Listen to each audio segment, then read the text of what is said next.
Channel Punjabi देख रहे दर्शकों का प्रोग्राम फ्रंट लाइन में बहुत बहुत स्वागत। दोस्तों हाजिर हाँ अज के कुछ मुद्दे अज दी कुछ गल्लां बातां तुहाडे नाल साझीआं करन लई 8-10 गल्लां बातां जिन्हां दे बारे कैनेडा दे विच गलबात हुंदी रही अज सुर्खियां दे विच रही वो तुहाडे नाल गल्लां बातां साझीआं करनियां। अलबर्टा दे विच एक वड्डी अपडेट है डॉक्टरां दे मामले दे विच। डॉक्टर हुण जिन्नी उन्हां दी लिमिट आ उस तों ज़्यादा मरीज़ देख सकदे आ। सरकार उहदे लई राज़ी हो गई आ। ये फैसला लै लिया जाना तो BC दे विच वेल मच्छियां दी मौत हुई आ। ये चिंता पैदा कर रही है। टोरंटो दे विच एक वक्री तरह का फ्रॉड हो रहा। लोगों नाल तुसीं भी बच के रहो। छत्तां ठीक करन दे बहाने आउंदे आ ते फ्रॉड करके चले जाते हैं। मरीज़ों की स्कैनिंग लेट हो रही है। लोग CT स्कैन MRI के लिए उड़ीक कर रहे हैं, वारी नहीं आ रही। Vancouver they which food wastage रोकने के लिए एक ऐप जारी की गई है। चलती है ऐप, उसकी वरतों होर वधिया इस वेले। ओंटारियो दे विच जिहड़े इमीग्रेशन डिटेंशन सेंटर उन्होंने बंद होने की चर्चा चल रही है तो वातावरण लोगों की माइग्रेशन का वड्डा कारण बनूगा। आने वाले समयां दे विच कई कार कंपनियां कीमत तो वध डॉलर लै रही जिन्ने च गलबात होंदी है। जो कार दी जाती है उस वेले ज़्यादा मनी चार्ज की जाती है। तो IVF नाल संबंधित केस बहुत चर्चा के 30 सालों तो बाद एंब्रियो तो 2 बच्चे पैदा हुए आ। ये तुहाडे नाल गलबात साझी करनी है। सब तो पहली गलबात BC दे विच वेल मच्छियां बारे। वेल एक किस्म है मच्छियां दी इहनूं हंपबैक वेल कहिंदे आ, जिहदी मौत हुई है BC दे विच। कुछ थावां दे उत्ते कुछ हफ्तियां दे विच ही कई मच्छियां मर गई और उसका कारण सीधा किते ना किते ह्यूमन दस्सिया जा रहा कि मनुख उहदे विच सीगा। समुद्र दे विच मच्छियां जदों जांदियां ते कई वारी वड्डियां मच्छियां हुंदियां, वेल मच्छियां तुसीं जाणदे हो। दूजी गल ये बड़ियां खतरे च ने। थोड़ी जीवां दी इन्हां दी गिणती समुद्र दे विच रह गई है। इहनूं बचाउण दे लई जिहड़ा डिपार्टमेंट ऑफ फिशरीज़ आ जां ओशियनस आ इहदे लई काम कर रहा है। 5 वड्डियां मच्छियां इन्हां ने ਜਿਹੜੀਆਂ ਲੱਭੀਆਂ ਆ ਥੋੜੇ ਦਿਨਾਂ ਦੇ ਵਿੱਚ ਜਿਹੜੀਆਂ BC ਦੇ ਬੀਚਸ ਦੇ ਉੱਤੇ ਮਰੀਆਂ ਸੀਗੀਆਂ ਅਕਤੂਬਰ 12 ਤੋਂ ਲੈ ਕੇ ਨਵੰਬਰ 21 ਦੇ ਵਿਚਕਾਰ ਜਿਹੜੇ ਇਹ ਮਰੀਨ ਮੈਮਲਸ ਨੇ, ਜਿਹੜੀ department of fishery and oceans ਆ ਉਹ ਦੱਸ ਰਹੇ ਆ ਕਿ 2 ਦੇ ਵਿੱਚ ਕਲੀਅਰ ਕੱਟ ਸਾਈਨ ਆ ਬਲੰਟ ਫੋਰਸ ਟਰਾਮਾ ਦੇ। ਭਾਵ ਇਹਨਾਂ ਦੇ ਵਿੱਚ ਕੋਈ ਚੀਜ਼ ਹਿੱਟ ਹੋਈ ਆ ਜਿਹਦੇ ਨਾਲ ਇਹਨਾਂ ਦੀ ਮੌਤ ਹੋਈ ਆ। ਕੋਈ ਬੋਟ ਹੋ ਸਕਦੀ ਆ, ਕੋਈ ਹੋਰ ਚੀਜ਼ ਹੋ ਸਕਦੀ ਆ, ਜਾਂ ਇਹਨਾਂ ਨੂੰ ਜਾਣਬੁੱਝ ਕੇ ਮਾਰਿਆ ਗਿਆ। ਰਿਸਰਚ ਕੀਤੀ ਜਾ ਰਹੀ ਹੈ ਔਰ ਇਹ ਕਨਫਰਮ ਕਰਨ ਦੇ ਲਈ ਇਹਨੂੰ ਕਾਫੀ ਚਿਰ ਲੱਗ ਜਾਣਾ। ਕਹਿੰਦੇ ਕਿ ਕਾਰਨ ਇਹਦਾ ਕੀ ਸੀ, ਕਿਉਂ ਇਹ ਮਰੀਆਂ ਇਸ ਤਰੀਕੇ ਦੇ ਨਾਲ। ਤੇ ਦੱਸਦੇ ਆ ਕਿ ਕਈ ਹਫ਼ਤੇ ਇਸ ਕੰਮ ਨੂੰ ਲੱਗ ਸਕਦੇ ਆ ਇਹਦਾ ਨਤੀਜਾ ਆਉਣ ਦੇ ਲਈ। ਇਹ ਦੋਸਤੋ ਇਸ ਕਰਕੇ ਜ਼ਰੂਰੀ ਆ ਕਿ ਜਿਹੜੇ ਅਸੀਂ ਜਿਉਂਦੇ ਵਸਦੇ ਆ ਉਹਨਾਂ ਸਾਰੇ ਜੀਵਾਂ ਦੇ ਆਸਰੇ ਹੀ ਜਿਉਂਦੇ ਆ। ਮਨੁੱਖ ਜਿਹੜਾ ਪੂਰੀ ਚੇਨ ਦੇ ਵਿੱਚ ਸਭ ਤੋਂ ਉੱਪਰ ਆ। ਇਹਦੇ ਤੋਂ ਥੱਲੇ ਜੇ ਕਿਸੇ ਵੀ ਇੱਕ ਜੀਵ ਦੀ ਗੜਬੜੀ ਹੋ ਜਾਂਦੀ ਆ ਤਾਂ ਉਹਦਾ ਅਸਰ ਮਨੁੱਖ ਦੇ ਉੱਤੇ ਪੈਂਦਾ। ਜਿਹੜੀ ਡੈਥ ਹੋਈ ਆ ਇਹਨਾਂ ਕੇਸਿਸ ਦੇ ਵਿੱਚ ਇੱਕ ਬੜੀ ਮਤਲਬ ਇਹਨੂੰ ਧਿਆਨ ਦੇ ਨਾਲ ਦੇਖਿਆ ਜਾ ਰਿਹਾ ਕਿ ਇਹਦਾ ਕਿਉਂਕਿ ਥ੍ਰੈਟਨਡ ਸਪੀਸੀਜ਼ ਦੀ ਕੈਟਾਗਰੀ ਦੇ ਵਿੱਚ ਇਹਨੂੰ 2014 ਦੇ ਵਿੱਚ ਪਾ ਦਿੱਤਾ ਗਿਆ ਸੀ। ਜਿਹੜੇ ਜੀਵ ਨੇ ਧਰਤੀ ਉੱਤੇ, ਚਾਹੇ ਪੌਦੇ ਆ ਤੇ ਚਾਹੇ ਉਹ ਜਿਹੜੇ ਜਾਨਵਰ ਨੇ, ਇਹਨਾਂ ਦੀਆਂ ਕਿਸਮਾਂ ਬਣਾਈਆਂ ਜਾਂਦੀਆਂ। ਜਿਵੇਂ ਕੁਛ ਨੂੰ ਕਹਿ ਦਿੰਦੇ ਕਿ ਐਕਸਟਿੰਕਟ ਹੋ ਗਏ ਆ, ਵੀ ਕਿਸੇ ਵੇਲੇ ਧਰਤੀ ਦੇ ਉੱਤੇ ਸੀਗੇ, ਹੁਣ ਇਸ ਵੇਲੇ ਇਹਨਾਂ ਦਾ ਕੋਈ ਵੀ ਇੱਕ ਨੰਬਰ ਵੀ ਹੈ ਨਹੀਂ ਗਾ। ਜਿਵੇਂ ਡਾਇਨਾਸੌਰ ਆਪਾਂ ਸਾਰੇ ਜਾਣਦੇ ਆ। ਕੁਛ ਨੂੰ ਜਿਹੜਾ ਥ੍ਰੈਟਨਡ ਦੇ ਵਿੱਚ ਪਾ ਦਿੰਦੇ ਵੀ ਇਹ ਖਤਰੇ 'ਚ ਨੇ, ਕੁਛ ਨੂੰ ਅਨਡੇਂਜਰਡ 'ਚ ਪਾਉਂਦੇ ਆ। ਇੱਦਾਂ 4-5 ਇਹਦੀਆਂ ਕਿਸਮਾਂ ਬਣਾ ਲੈਂਦੇ ਆ। ਜਿਹੜੇ BC ਵੇਲ ਆ ਇਹ ਥ੍ਰੈਟਨਡ ਸਪੀਸੀਜ਼ ਆ ਇੱਥੇ ਦਾ, ਇਹ ਖਤਰੇ ਦੇ ਵਿੱਚ ਆ। ਇਹਨੂੰ ਸਾਂਭਿਆ ਜਾ ਰਿਹਾ ਕੁਛ ਤਰੀਕੇ ਦੇ ਨਾਲ। ਕਈ ਵਾਰੀ ਇਹਨਾਂ ਨੂੰ ਸਾਂਭਣ ਦੇ ਵੱਖਰੇ ਵੱਖਰੇ ਸਰਕਾਰਾਂ ਦੇ ਤਰੀਕੇ ਹੁੰਦੇ। 2014 ਦੇ ਵਿੱਚ ਇਹਨਾਂ ਨੇ ਕਹਿ ਦਿੱਤਾ ਸੀ ਕਿ ਇਹਨਾਂ ਦੀ ਗਿਣਤੀ ਬਹੁਤ ਥੋੜ੍ਹੀ ਰਹਿ ਗਈ ਹੈ, ਧਰਤੀ ਤੋਂ ਹੀ ਲੋਪ ਹੋ ਸਕਦੀਆਂ। ਅਤੇ ਜਦੋਂ ਪੂਰੀ ਫੂਡ ਚੇਨ ਦੇ ਵਿੱਚੋਂ ਕੋਈ ਇੱਕ ਜੀਵ ਲੋਪ ਹੋ ਜਾਂਦਾ ਤਾਂ ਉਹ ਸਾਰੀ ਦੀ ਸਾਰੀ ਫੂਡ ਚੇਨ ਹੀ ਫਿਰ ਪ੍ਰਭਾਵਿਤ ਹੁੰਦੀ। ਉਹਦੇ ਨਾਲ ਸਾਡੇ ਸਾਰਿਆਂ ਦੇ ਉੱਤੇ ਉਹਦਾ ਸਿੱਧਾ ਅਸਿੱਧਾ ਅਸਰ ਪੈਂਦਾ ਆ। ਹੁਣ ਇਹ ਕੁਛ ਹਫ਼ਤਿਆਂ ਦੇ ਵਿੱਚ ਹੀ 5-6 ਵੇਲਸ ਦਾ ਮਾਰਿਆ ਜਾਣਾ ਆਪਣੇ ਆਪ ਦੇ ਵਿੱਚ ਇੱਕ ਬਹੁਤ ਵੱਡੀ ਚਿੰਤਾ ਦੀ ਗੱਲ ਆ। ਪਹਿਲੀ ਜਿਹੜੀ ਇਹ ਹੰਪਬੈਕ ਡੈਥ ਸੀਗੀ ਇਹ ਸਪੌਟ ਕੀਤੀ ਗਈ 12 ਅਕਤੂਬਰ ਅਤੇ 15 ਅਕਤੂਬਰ ਨੂੰ ਪ੍ਰਿੰਸ ਰੂਬਰਟ ਬ੍ਰਿਟਿਸ਼ ਕੋਲੰਬੀਆ ਦੇ ਨਾਰਥ ਕੋਸਟ ਦੇ ਵਿੱਚ ਉੱਥੇ ਦੇਖੀ ਗਈ।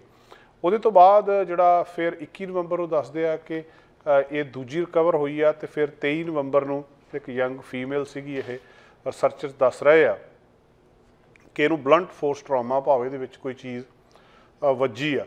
ਹੁਣ ਇਹਦੀ ਟ੍ਰੇਨਿੰਗ ਆ ਪੂਰੀ। ਜਿਹੜੇ ਬਹੁਤ ਸਾਰੇ ਲੋਕ ਬੋਟਸ ਲੈ ਕੇ ਜਾਂਦੇ ਆ ਉਹਨਾਂ ਨੂੰ ਟ੍ਰੇਨ ਕੀਤਾ ਜਾਂਦਾ ਕਿ ਇਹਨਾਂ ਦੇ ਨਾਲ ਸਿੱਧੇ ਕੋਲਾਈਜਨ ਤੋਂ ਕਿਸ ਤਰੀਕੇ ਨਾਲ ਬਚਣਾ, ਸਿੱਧਾ ਇਹਨਾਂ ਦੇ ਨਾਲ ਟੱਕਰਾ ਨਾ ਹੋਵੇ। ਇਹਨਾਂ ਤੋਂ ਕਿੱਦਾਂ। ਔਰ ਦੂਜੀ ਗੱਲ ਇਹ ਹਿਊਮਨਸ ਦੇ ਲਈ ਵੀ ਰਿਸਕ ਹੁੰਦੀ, ਇਹਨਾਂ ਦੀ ਹਿੰਡਰੈਂਸ ਹੁੰਦੀ ਆ ਮਰੀਨ ਟ੍ਰੈਫਿਕ ਦੇ ਵਿੱਚ। ਜਿੱਦਾਂ ਆਪਾਂ ਸੜਕਾਂ 'ਤੇ ਗੱਡੀਆਂ ਚਲਾਉਂਦੇ ਹਾਂ, ਜਿਹੜੇ ਸਮੁੰਦਰ ਦੇ ਵਿੱਚ ਕਿਸ਼ਤੀਆਂ ਚਲਾਉਂਦੇ ਆ, ਜਿਹੜੀਆਂ ਇਹ ਮੋਟਰ ਬੋਟਸ ਹੁੰਦੀਆਂ, ਇਹਨਾਂ ਦਾ ਵੀ ਆਪਣੇ ਰੂਲਸ ਰੈਗੂਲੇਸ਼ਨਸ ਹੁੰਦੇ ਆ। ਅਤੇ ਉਹਨਾਂ ਦੇ ਵਿੱਚ ਇਹਨਾਂ ਦਾ ਟਕਰਾਅ ਸਿੱਧਾ ਕਿਤੇ ਨਾ ਕਿਤੇ ਉਸ ਥਾਂ ਦੇ ਉੱਤੇ ਹੋ ਜਾਂਦਾ ਆ। ਸੋ ਬਹੁਤੀਆਂ ਇਹ ਥੱਲੇ ਹੁੰਦੀਆਂ ਆ ਤੇ ਇਹਨਾਂ ਦਾ ਪਤਾ ਵੀ ਨਹੀਂ ਲੱਗਦਾ। ਹੁਣ ਇਹ ਤੇ ਉਹ ਕਹਿੰਦੇ ਵੀ ਜਿਹੜੀਆਂ ਸਾਨੂੰ ਬੀਚ ਦੇ ਉੱਤੇ ਸਮੁੰਦਰ ਦੇ ਕੰਢਿਆਂ ਦੇ ਉੱਤੇ 5 ਜਾਂ 6 ਜਾਨਵਰ ਜਿਹੜੇ ਇਹ ਸੀਗੇ, ਮੱਛੀਆਂ ਸੀਗੀਆਂ, ਮਿਲ ਗਈਆਂ। ਹੁਣ ਥੱਲੇ ਸਮੁੰਦਰ ਦੇ ਤਲ ਦੇ ਉੱਤੇ ਜਾ ਕੇ ਕਿੰਨੀਆਂ ਡਿੱਗ ਪਈਆਂ, ਇਹਦੇ ਬਾਰੇ ਹਜੇ ਤੱਕ ਕੋਈ ਅੰਦਾਜ਼ਾ ਨਹੀਂ, ਤੇ ਉਹ ਗਿਣਤੀ ਦੱਸਦੀ ਆ ਕਿ ਜ਼ਿਆਦਾ ਹੋ ਸਕਦੀ ਆ। ਤੁਹਾਨੂੰ ਇੱਥੇ ਵੀ ਇਹ ਵੀ ਗੱਲ ਸਮਝਣੀ ਚਾਹੀਦੀ ਆ ਕਿ ਇੱਥੇ ਕੈਨੇਡਾ ਦੇ ਵਿੱਚ ਜਿਹੜੇ ਵੀ ਇਹ ਪੱਛਮੀ ਮੁਲਕ ਆਪਣੇ ਜਿਹੜੇ ਐਡਵਾਂਸ ਕੰਟਰੀਜ਼ ਹੈਗੀਆਂ ਆ, ਡਿਵੈਲਪਡ ਕੰਟਰੀਜ਼ ਹੈਗੀਆਂ, ਇਹਨਾਂ ਦੇ ਵਿੱਚ ਇਕੱਲੇ ਪੰਛੀ ਜਾਨਵਰ ਦਾ ਹਿਸਾਬ ਕਿਤਾਬ ਰੱਖਿਆ ਜਾਂਦਾ। ਤੁਹਾਡੇ ਘਰ ਦੇ ਕਿਹੜੇ ਦਰਖਤ ਦੇ ਉੱਤੇ ਜੇ ਉਸ ਅੰਡੇਂਜਰਡ ਜਾਂ ਥ੍ਰੈਟਨਡ ਕੈਟਾਗਰੀ ਵਾਲਾ ਸਪੀਸੀਜ਼ ਰਹਿੰਦਾ, ਕੋਈ ਪੰਛੀ ਦਿੰਦਾ ਰਹਿੰਦਾ ਆ, ਤੇ ਉੱਥੇ ਉਹਨੇ ਆਂਡੇ ਦਿੱਤੇ, ਐਗ ਲੇ ਕੀਤੇ ਆ, ਤੇ ਜਿੰਨਾ ਚਿਰ ਉਹਦੇ ਬੱਚੇ ਨਹੀਂ ਨਿਕਲ ਜਾਂਦੇ ਉਹਨਾਂ ਚਿਰ ਤੁਹਾਨੂੰ ਕੋਈ ਉੱਥੇ ਐਕਟੀਵਿਟੀ ਨਹੀਂ ਕਰਨ ਦਿੱਤੀ ਜਾਂਦੀ। ਤੁਸੀਂ ਘਰ ਨਹੀਂ ਬਣਾ ਸਕਦੇ, ਉੱਚੀ ਆਵਾਜ਼ ਨਹੀਂ ਕਰ ਸਕਦੇ, ਕਈ ਕਿਸਮ ਦੀਆਂ ਰੈਸਟ੍ਰਿਕਸ਼ਨਸ ਹੁੰਦੀਆਂ। ਸੋ ਇੱਕ ਇਹਨਾਂ ਪੰਛੀਆਂ ਦਾ, ਇਹਨਾਂ ਜੀਵਾਂ ਦਾ ਹਿਸਾਬ ਕਿਤਾਬ ਰੱਖਿਆ ਜਾਂਦਾ ਵੀ ਪਹਿਲਾਂ ਕਿੰਨੇ ਸੀ, ਹੁਣ ਕਿੰਨੇ ਰਹਿ ਗਏ ਆ।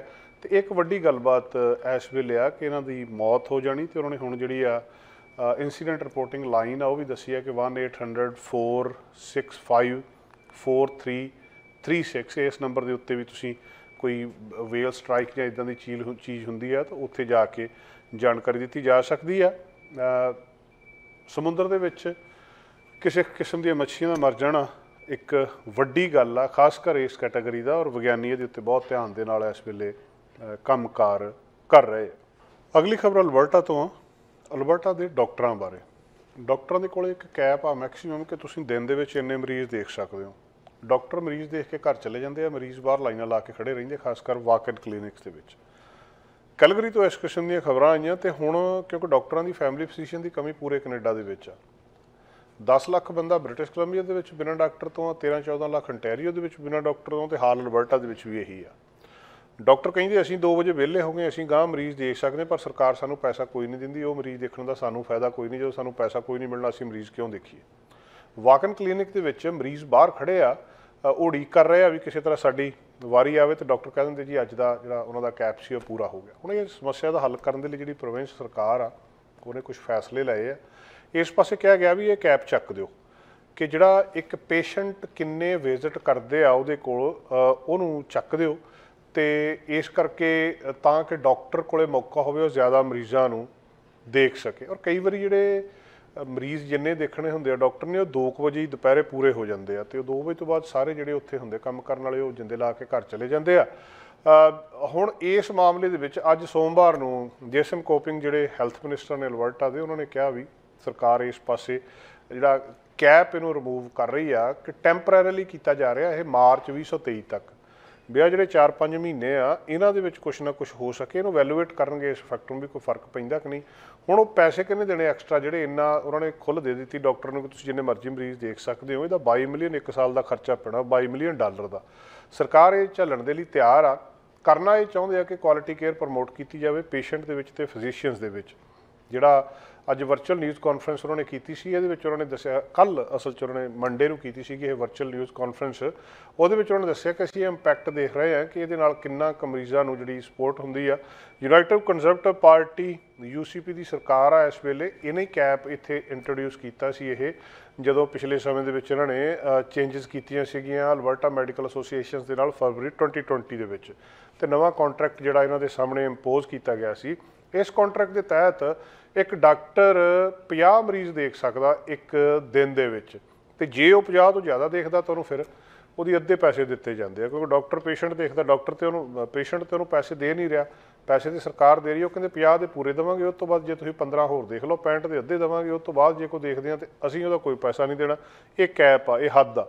ਹੁਣ ਉਹਨੂੰ ਉਹਨਾਂ ਨੇ ਚੱਕ ਦਿੱਤਾ ਵੀ ਮਰੀਜ਼ ਜ਼ਿਆਦਾ ਦੇਖਣਗੇ, ਖਾਸ ਕਰ ਜਿਹੜੇ ਸਪੈਸ਼ਲਿਸਟ ਨੇ, ਜਿਹੜੇ ਅਪਥੈਲੋਮੋਲੋਜਿਸਟ ਨੇ, ਜਿਹੜੇ ਅੱਖਾਂ ਵਾਲੇ ਡਾਕਟਰ ਨੇ, ਉਹਨਾਂ ਨੇ ਹੋਰ ਕਈ ਕੰਮ ਕਰਨੇ ਹੁੰਦੇ ਇਹਦੇ ਨਾਲ, ਤੇ ਉਹ ਮਤਲਬ ਉਹਨੂੰ ਬਿੱਲ ਹੀ ਨਹੀਂ ਕਰ ਸਕਦੇ। ਫਿਰ ਜਿਹੜੇ ਉਹਨਾਂ ਦਾ ਬਿਲਿੰਗ ਕੋਡ ਆ ਉਹ ਉਹਨਾਂ ਨੂੰ ਅਲਾਓ ਨਹੀਂ ਕਰਦਾ ਇਸ ਗੱਲਬਾਤ ਲਈ ਵੀ ਤੁਸੀਂ ਆਹ ਕੰਮ ਕਰ ਲਏ, ਇਸ ਤੋਂ ਬਾਅਦ ਤੁਹਾਡਾ ਕੰਮ ਪੂਰਾ ਹੋ ਗਿਆ, ਇਹ ਤੋਂ ਅੱਗੇ ਨਹੀਂ ਤੁਸੀਂ ਜਾ ਸਕਦੇ।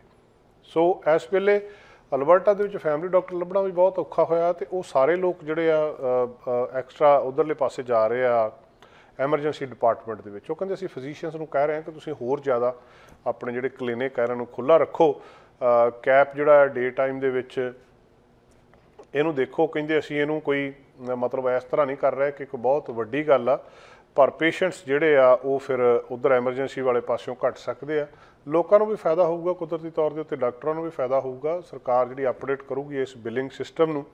ਇੱਥੇ ਬ੍ਰਿਟਿਸ਼ ਕੋਲੰਬੀਆ ਦੇ ਵਿੱਚ ਵੀ ਇਹੀ ਰੌਲਾ ਸੀ ਕਿ ਡਾਕਟਰ ਕਹਿੰਦੇ ਸਾਨੂੰ ਉਨੇ ਦਾ ਇਹ ਖਰਚੇ ਸਾਡੇ ਜ਼ਿਆਦਾ ਆ ਤੇ ਸਾਨੂੰ ਪੈਂਦਾ ਕੁਛ ਨਹੀਂ। ਹੋਰ ਵੀ ਕਈ ਇਸ਼ੂਜ਼ ਇਹਦੇ ਨਾਲ ਜਿਹੜੇ ਨਵੇਂ ਐਗਰੀਮੈਂਟ ਦੇ ਨਾਲ ਅਲਬਰਟਾ ਮੈਡੀਕਲ ਐਸੋਸੀਏਸ਼ਨ ਦੇ ਨਾਲ ਸਰਕਾਰ ਦੇ ਹੋਣੇ ਆ। ਕਈ ਡਿਸਪਿਊਟ ਇਹਦੇ ਵਿੱਚ ਜਿਹੜੇ ਅਨਰਿਜ਼ੋਲਵਡ ਪਿਛਲੇ ਸਮੇਂ ਦੇ ਵਿੱਚ ਸਰਕਾਰ ਦੇ ਨਾਲ ਇਹਨਾਂ ਦੇ ਰਹੇ ਆ, ਤੇ ਐਗਰੀਮੈਂਟ ਜਿਹਦੇ ਵਿੱਚ ਹੋਊਗਾ ਕਿ ਸਰਕਾਰ ਰੀਵਿਜ਼ਿਟ ਕਰੂਗੀ ਇਸ ਇਸ਼ੂ ਨੂੰ, ਜਿਹੜਾ ਕੈਪ ਆ 60 ਡੇਜ਼ ਦੇ ਵਿੱਚ ਜਿਹੜਾ ਐਗਰੀਮੈਂਟ ਹੈਗਾ ਆ। ਹੁਣ ਕਿੰਨਾ ਕਿਹਦੇ ਨਾਲ ਫਰਕ ਪੈਂਦਾ, ਡਾਕਟਰਾਂ ਨੂੰ ਕਿੰਨਾ ਕੁ ਹੋਰ ਆਮਦਨ ਹੁੰਦੀ ਆ ਤੇ ਮਰੀਜ਼ਾਂ ਦਾ ਕਿੰਨਾ ਕੁ ਭਲਾ ਹੁੰਦਾ, ਇਹ ਆਉਣ ਵਾਲੇ ਸਮੇਂ ਵਿੱਚ ਦੇਖਿਆ ਜਾਊਗਾ। ਪਰ ਲੱਗਦਾ ਹੈ ਕਿ ਟੈਂਪਰੇਰੀਲੀ ਲੋਕਾਂ ਨੂੰ ਵੱਡਾ ਫਾਇਦਾ ਜਿਹੜਾ ਉਹ ਹੋਊਗਾ, ਤੇ ਜਿਹੜੀ ਉਧਰਲੇ ਪਾਸੇ ਜ਼ਿਆਦਾ ਭੀੜ ਆ ਐਮਰਜੈਂਸੀ ਡਿਪਾਰਟਮੈਂਟਸ ਦੇ ਵਿੱਚ, ਉਹਨੂੰ ਲੋਕਾਂ ਨੂੰ ਉਹਦੇ ਤੋਂ ਥੋੜ੍ਹਾ ਜਿਹਾ ਸੁੱਖ ਦਾ ਸਾਹ ਆਊ। ਫਰਾਡ ਕਰਨ ਵਾਲੇ ਕੈਨੇਡਾ ਦੇ ਵਿੱਚ ਵੱਖਰੇ ਵੱਖਰੇ ਤਰੀਕੇ ਨਾਲ ਫਰਾਡ ਕਰਦੇ ਆ, ਤੇ ਇਹਨਾਂ ਤੋਂ ਬਚਣ ਦੀ ਲੋੜ ਹੁੰਦੀ। ਕਈ ਵਾਰੀ ਉਹ ਫੋਨ ਕਰਕੇ ਫਰਾਡ ਕਰਦੇ ਆ, ਫੋਨ 'ਤੇ ਤੁਹਾਨੂੰ ਕੁਝ ਕਹਿ ਦਿੰਦੇ ਆ। ਬਹੁਤ ਸਾਰੇ ਲੋਕਾਂ ਨੇ ਕਈ ਹਜ਼ਾਰਾਂ ਲੱਖਾਂ ਹੀ ਡਾਲਰ ਇਸ ਮਾਮਲੇ ਦੇ ਵਿੱਚ ਆਪਣੇ ਗਵਾ ਲਏ ਆ। ਕਈ ਵਾਰੀ ਪਿੱਛੇ ਜੇ ਬ੍ਰਿਟਿਸ਼ ਕੋਲੰਬੀਆ ਦੇ ਵਿੱਚ ਇੱਕ ਕੰਪਨੀ ਆਈ ਸੀਗੀ, ਉਹ ਤੁਹਾਡੇ ਜਿਹੜੀ ਕੰਕਰੀਟ ਪਾਉਣ ਦੇ ਲਈ ਘਰ ਦੇ ਮੂਹਰੇ ਆਪਣਾ ਨਾਂ ਇੱਕ ਰੱਖ ਕੇ ਤੇ ਉਹ ਲੋਕਾਂ ਕੋਲੋਂ ਪੈਸੇ ਲੁੱਟ ਕੇ ਲੈ ਗਈ ਸੀ। ਹੁਣ ਖਬਰ ਟੋਰਾਂਟੋ ਤੋਂ ਆ ਰਹੀ ਹੈ। ਟੋਰਾਂਟੋ ਤੁਹਾਡੇ ਘਰ ਦੇ ਵਿੱਚ ਆਉਂਦੇ ਆ ਤੇ ਆ ਕੇ ਤੁਹਾਨੂੰ ਕਹਿੰਦੇ ਵੀ ਸਾਨੂੰ ਪਤਾ ਲੱਗਾ ਤੁਹਾਡੀ ਛੱਤ ਖਰਾਬ ਆ, ਵੀ ਅਸੀਂ ਆ ਨਾਲ ਦੇ ਘਰ 'ਚ ਕੰਮ ਕਰਦੇ ਸੀ ਤੇ ਉੱਥੇ ਅਸੀਂ ਡਰੋਨ ਦੇ ਨਾਲ ਉਹ ਘਰ ਨੂੰ ਚੈੱਕ ਕਰ ਰਹੇ ਸੀ ਤੇ ਅਚਾਨਕ ਡਰੋਨ ਨੇ ਤੁਹਾਡੇ ਘਰ ਦੀ ਛੱਤ ਦੇਖ ਲਈ ਤੇ ਤੁਹਾਡੇ ਘਰ ਦੀ ਛੱਤ ਦੇ ਵਿੱਚ ਬਹੁਤ ਵੱਡੇ ਵੱਡੇ ਹੋਲ ਆ, ਰਕੂਨ ਜਿਹੜੇ ਆ ਉਹ ਅੰਦਰ ਜਾ ਕੇ ਬਾਹਰ ਨਿਕਲ ਰਹੇ ਆ, ਹਾਲਤ ਮਾੜੀ, ਤੁਹਾਡੇ ਘਰ ਦੀ ਛੱਤ ਖਰਾਬ ਹੋ ਜਾਣੀ ਤੇ ਸਾਡੇ ਕੋਲੋਂ ਤੁਸੀਂ ਘਰ ਦੀ ਛੱਤ ਰਿਪੇਅਰ ਕਰਵਾ ਲਓ। ਕਈ ਘਰ ਵਾਲੇ ਮੰਨ ਜਾਂਦੇ ਵੀ ਗੱਲ ਸੱਚੀ ਆ, ਜੇ ਇਹਨਾਂ ਨੇ ਡਰੋਨ ਦੇ ਨਾਲ ਦੇਖਿਆ ਆ, ਇਹ ਨੇੜੇ ਕੰਮ ਕਰਦੇ ਹੋਣੇ ਆ, ਤੇ ਉਹ ਮੰਨ ਜਾਂਦੇ ਆ ਤੇ ਉਹਨਾਂ ਤੋਂ ਉਹ ਕਹਿ ਦਿੰਦੇ ਕਿ ਠੀਕ ਆ ਤੁਸੀਂ ਸਾਡੇ ਘਰ ਦੀ ਛੱਤ ਠੀਕ ਕਰ ਦਿਓ। ਡਿਪੋਜ਼ਿਟ ਦੇ ਦਿੱਤਾ ਜਾਂਦਾ, ਤੇ ਜਦੋਂ ਬਾਅਦ ਦੇ ਵਿੱਚ ਕੁਝ ਲੋਕਾਂ ਨੇ ਆਪ ਛੱਤ ਦੇ ਉੱਤੇ ਚੜ੍ਹ ਕੇ ਦੇਖਿਆ ਤੇ ਉਹਨਾਂ ਦੀ ਛੱਤ 'ਚ ਹੋਲ ਤੇ ਕੋਈ ਵੀ ਨਹੀਂ ਸੀ, ਤੇ ਜਿਹੜਾ ਡਿਪੋਜ਼ਿਟ ਦਿੱਤਾ ਸੀ ਅੱਧਾ, ਉਹ ਲੈ ਕੇ ਕੰਪਨੀ ਰਫੂ ਚੱਕਰ ਹੋ ਗਈ ਤੇ ਲੋਕ ਲੱਭ ਨਹੀਂ ਰਹੇ। ਪਹਿਲਾਂ ਇੱਕ ਅੱਧੀ ਗੱਲ ਸੀਗੀ, ਹੁਣ ਕਈ ਗੱਲਾਂ ਇੱਦਾਂ ਦੀਆਂ ਵਾਪਰੀਆਂ ਉੱਥੇ। ਕਈ ਲੋਕਾਂ ਨੇ ਆਪਣਾ ਦੁੱਖ ਸਾਂਝਾ ਕੀਤਾ ਵੀ ਸਾਡੇ ਨਾਲ ਵੀ ਇੱਦਾਂ ਹੋਈ ਆ ਤੇ ਸਾਡੇ ਨਾਲ ਵੀ ਇੱਦਾਂ ਹੋਈ ਆ। ਉਹ ਆਉਂਦੇ ਇੰਨੀ ਚੰਗੀ ਤਰ੍ਹਾਂ ਆ, ਇੰਨਾ ਜ਼ਿਆਦਾ ਉਹ ਕੌਨਫੀਡੈਂਸ ਦੇ ਨਾਲ ਤੁਹਾਡੇ ਨਾਲ ਗੱਲ ਕਰਦੇ ਆ, ਤੇ ਲੋਕ ਹੁਣ ਕਹਿੰਦੇ ਵੀ ਸਾਨੂੰ ਦੱਸਦਿਆਂ ਨੂੰ ਵੀ ਸ਼ਰਮ ਆਉਂਦੀ ਆ ਕਿ ਸਾਡੇ ਨਾਲ ਇਸ ਤਰੀਕੇ ਦੇ ਨਾਲ ਹੋ ਗਿਆ। ਟੋਰਾਂਟੋ ਈਸਟ ਦੇ ਵਿੱਚ ਕੁਝ ਲੋਕ ਰਹਿੰਦੇ ਆ, ਉਹਨਾਂ ਦੇ ਵਿੱਚੋਂ ਇੱਕ ਵਿਅਕਤੀ ਨੇ ਆਪਣੀ ਹਾਲ ਦੱਸਿਆ ਵੀ $6000 ਦੀ ਸਾਡੀ ਗੱਲ ਹੋਈ ਸੀ, ਤੇ ਕੋਈ ਬੰਦਾ ਸਾਡੇ ਘਰ ਦੇ ਨੇੜੇ ਆਇਆ, ਉਹਨੇ ਕਿਹਾ ਵੀ ਮੈਂ ਰੂਫਿੰਗ ਕੰਟਰੈਕਟਰ ਆ, ਤੇ ਆਪਣੇ ਵੀ ਅਸੀਂ ਪ੍ਰੋਬਲਮ ਦੇਖੀ ਆ ਤੁਹਾਡੇ ਘਰ ਦੀ ਛੱਤ ਦੇ ਉੱਤੇ, ਅਸੀਂ ਨੇੜੇ ਕੰਮ ਕਰਦੇ ਸੀ ਤੇ ਰੂਫ ਰਿਪੇਅਰ ਕਰ ਰਹੇ ਸੀ ਤੇ ਡਰੋਨ ਉੱਥੇ ਤੁਹਾਡੇ ਘਰ ਦੇ ਉੱਤੇ ਵੀ ਆ ਗਿਆ, ਤੇ ਉਹਨੇ ਹੋਲ ਦੇਖਿਆ ਤੇ ਉਹ ਹੋਲ ਦੇ ਵਿੱਚੋਂ ਰਕੂਨ ਜਿਹੜਾ ਇਨ ਐਂਡ ਆਊਟ ਹੋ ਰਿਹਾ ਹੈ। ਟੋਰਾਂਟੋ ਦੀ ਇਸ ਔਰਤ ਨੇ ਆਪਣੀ ਗੱਲਬਾਤ ਦੱਸੀ ਆ। ਉਹ ਕਹਿੰਦੀ ਮੈਂ ਤੇ ਮੇਰੇ ਘਰ ਵਾਲੇ ਨੇ ਉਹਨਾਂ ਨੂੰ ਅਲਾਓ ਕਰਤਾ ਵੀ ਤੁਸੀਂ ਸਾਡੇ ਘਰ ਨੂੰ ਵੀ ਦੇਖ ਲਓ ਤੇ ਚੈੱਕ ਕਰ ਲਓ। ਉਹ ਕਹਿੰਦੇ ਵੀ ਜਦੋਂ ਉਹਨਾਂ ਨੇ ਉਹ ਚੈੱਕ ਕੀਤਾ ਤੇ ਉਹ ਕਹਿੰਦੇ ਵੀ ਤੁਹਾਡੇ ਇੱਕ ਹੋਲ ਹੀ ਨਹੀਂ ਆ, ਉਹ ਤਾਂ ਸਾਨੂੰ ਡਰੋਨ 'ਚ ਦਿਸਿਆ ਸੀ, ਤੁਹਾਡੀ ਛੱਤ ਜ਼ਿਆਦਾ ਖਰਾਬ ਆ, ਤੇ ਉਹਨਾਂ ਦਾ ਜਿਹੜਾ ਉਹ ਪੈਸਾ ਸੀ ਸਾਰੇ ਦਾ ਸਾਰਾ ਡੁੱਬ ਗਿਆ। ਉਹ ਕਹਿੰਦੇ ਜਿਹੜੇ ਵਰਕਰ ਸੀ ਉਹਨਾਂ ਨੇ ਉਹਦੇ ਹਸਬੈਂਡ ਨੂੰ ਵੀ ਦੱਸਿਆ ਇਹ ਕਿ ਉਹ ਅਗਲੇ ਦਿਨ ਆਉਣਗੇ ਤੇ ਆ ਕੇ ਕੰਮਕਾਰ ਸ਼ੁਰੂ ਕਰਨਗੇ, ਤੇ ਜਦੋਂ ਉਹਨਾਂ ਨੇ ਆਪ ਉਹਦੇ ਹਸਬੈਂਡ ਨੇ ਚੈੱਕ ਕੀਤਾ ਵੀ ਮੈਂ ਦੇਖਾ ਤਾਂ ਸਹੀ ਉੱਤੇ ਜਾ ਕੇ ਰੂਫ ਦੇ ਉੱਤੇ ਹੋਇਆ ਕੀ ਹੈ, ਉਹ ਕਹਿੰਦੇ ਜਦੋਂ ਉੱਥੇ ਜਾ ਕੇ ਦੇਖਿਆ ਤੇ ਗੱਲ ਇੱਦਾਂ ਦੀ ਉੱਥੇ ਕੁਛ ਵੀ ਨਹੀਂ ਸੀ, ਤੇ ਨਾ ਉਹ ਸਪੌਂਜੀ ਸੀ ਰੂਫ, ਤੇ ਨਾ ਕੋਈ ਹੋਰ ਗੱਲਬਾਤ ਸੀਗੀ। ਉਹਨਾਂ ਨੇ ਆਪ ਹੀ ਫੋਨ ਕੀਤਾ ਵੀ ਅਸੀਂ ਜਿਹੜੇ ਸਾਡੇ ਨਾਲ ਕੰਟਰੈਕਟ ਕਰਕੇ ਗਏ ਸੀ ਇਹਨਾਂ ਨੂੰ ਫੋਨ ਕਰਕੇ ਕੈਂਸਲ ਕਰ ਦਿੰਦੇ ਆ, ਤੇ ਜਿਹੜਾ ਡਿਪੋਜ਼ਿਟ ਅਸੀਂ ਉਹਨਾਂ ਨੂੰ ਦਿੱਤਾ ਆ। ਤੇ ਉਹ ਕਹਿੰਦੇ ਜਦੋਂ ਉਹਨਾਂ ਨੂੰ ਜਿਹੜੇ ਫੋਨ ਦੇ ਉੱਤੇ ਜਵਾਬ ਦਿੱਤਾ ਤੇ ਉਹ ਕਹਿੰਦੇ ਵੀ ਠੀਕ ਆ, ਅਸੀਂ ਤੁਹਾਨੂੰ ਅਗਲੇ ਸੋਮਵਾਰ ਆ ਕੇ ਤੁਹਾਡੇ ਪੈਸੇ ਜਿਹੜੇ ਆ ਵਾਪਸ ਦੇ ਦਿਆਂਗੇ। ਤੇ ਉਹ ਓਬਵੀਅਸਲੀ ਕਹਿੰਦੇ ਵੀ ਪੈਸਾ ਕੋਈ ਵੀ ਉੱਥੇ ਵਾਪਸ ਨਹੀਂ ਆਇਆ। ਇੱਕ ਹੋਰ ਵਿਅਕਤੀ ਨੇ ਵੀ ਆਪਣਾ ਦੱਸਿਆ ਕਿ ਐਸੇ ਤਰੀਕੇ ਦੇ ਨਾਲ ਉਹਨਾਂ ਦੇ ਨਾਲ ਵੀ ਫਰਾਡ ਹੋਇਆ, ਲਗਭਗ ਉਸੇ ਤਰ੍ਹਾਂ ਦੀ ਕਹਾਣੀ ਉਹਨਾਂ ਦੇ ਨਾਲ ਵਾਪਰੀ ਆ। ਤੇ ਉਹ ਕਹਿੰਦੇ ਵੀ ਉਹ ਉਸੇ ਘਰ ਤੋਂ, ਜਿਹੜੇ ਘਰ 'ਚੋਂ ਰਹਿੰਦੇ ਸੀ, ਕੁਛ ਨੇੜੇ ਜਿਹੜਾ ਸੀਗਾ ਕੁਛ ਸਟਰੀਟਸ ਦੇ ਉੱਤੇ ਹੀ ਸੀਗਾ, ਵੀ ਉਹਨਾਂ ਦਾ ਕਿਸੇ ਨੇ ਦਰਵਾਜ਼ਾ ਖੜਕਾਇਆ ਤੇ ਉਹ ਕਹਿੰਦੇ ਅਸੀਂ ਤੁਹਾਡੇ ਘਰ ਦੀ ਛੱਤ ਦੇ ਉੱਤੇ ਰਕੂਨ ਦੇਖਿਆ ਆ। ਇਹ ਅਕਤੂਬਰ ਦੀ ਗੱਲ ਆ, ਤੇ ਉਹਨਾਂ ਨੇ ਕਹਿੰਦੇ $1000 ਉਹਨਾਂ ਨੂੰ ਦੇ ਦਿੱਤਾ ਉਸੇ ਮਾਮਲੇ ਦੇ ਵਿੱਚ ਵੀ ਤੁਸੀਂ। ਕੰਪਨੀ ਕਹਿੰਦੇ ਇੱਕੋ ਹੀ ਸੀਗੀ, ਇਹ MB ਰੂਫਿੰਗ ਕਰਕੇ ਇਹਦਾ ਨਾਂ ਆ, MB ਰੂਫਿੰਗ ਐਂਡ ਮੈਸਨਰੀ ਕੰਪਨੀ, ਜਿਹੜੀ ਦੋਵਾਂ ਕੇਸਿਸ ਦੇ ਵਿੱਚ ਆਪਣਾ ਨਾਂ ਦੱਸ ਕੇ ਗਈ ਆ। ਤੇ ਜਿਹੜਾ ਉਹਦੇ ਤੋਂ ਬਾਅਦ ਫਿਰ ਉਹ ਉੱਥੇ ਚਲੇ ਗਏ ਆ, ਜਿਹੜਾ ਉਹਨਾਂ ਦਾ ਸਮਾਨ ਜਿਹੜੇ ਉਹਨਾਂ ਦੀ ਮਨੀ ਸੀਗੀ ਉਹ ਲੈ ਗਏ ਘਰ, ਕਿਉਂਕਿ ਉਹਨਾਂ ਦੀ ਕੋਈ ਖਰਾਬ ਹੀ ਨਹੀਂ ਸੀ, ਇਸ ਕਰਕੇ ਛੱਤ ਨੂੰ ਉਸੇ ਤਰ੍ਹਾਂ ਛੱਡ ਗਏ ਆ। ਅਗਾਹ ਕੀਤਾ ਜਾਂਦਾ ਲੋਕਾਂ ਨੂੰ ਵੀ ਤੁਹਾਡੇ ਨਾਲ ਵੀ ਇਸ ਕਿਸਮ ਦਾ ਫਰਾਡ ਹੋ ਸਕਦਾ ਹੈ, ਕਿਸੇ ਵੀ ਵਿਅਕਤੀ ਦੀਆਂ ਗੱਲਾਂ ਦੇ ਵਿੱਚ ਨਾ ਆਓ, ਘੱਟੋ ਘੱਟ ਆਪ ਤੁਹਾਨੂੰ ਚੈੱਕ ਕਰਨਾ ਚਾਹੀਦਾ। ਤੇ ਜੇ ਕੋਈ ਇੱਦਾਂ ਦਾ ਫਰਾਡ ਹੁੰਦਾ, ਟੋਰਾਂਟੋ ਪੁਲਿਸ ਨੂੰ ਉੱਥੇ ਜਾ ਕੇ ਰਿਪੋਰਟ ਜ਼ਰੂਰ ਕਰੋ। ਜੇ ਤੁਹਾਡੇ ਨਾਲ ਵੀ ਇਦਾਂ ਦਾ ਕੁਝ ਹੋਇਆ ਤਾਂ ਤੁਸੀਂ ਵੀ ਆਪਣਾ ਜਿਹੜਾ ਘਟਨਾ ਆ ਇਹਨੂੰ ਸਾਂਝੀ ਕਰ ਸਕਦੇ ਹੋ।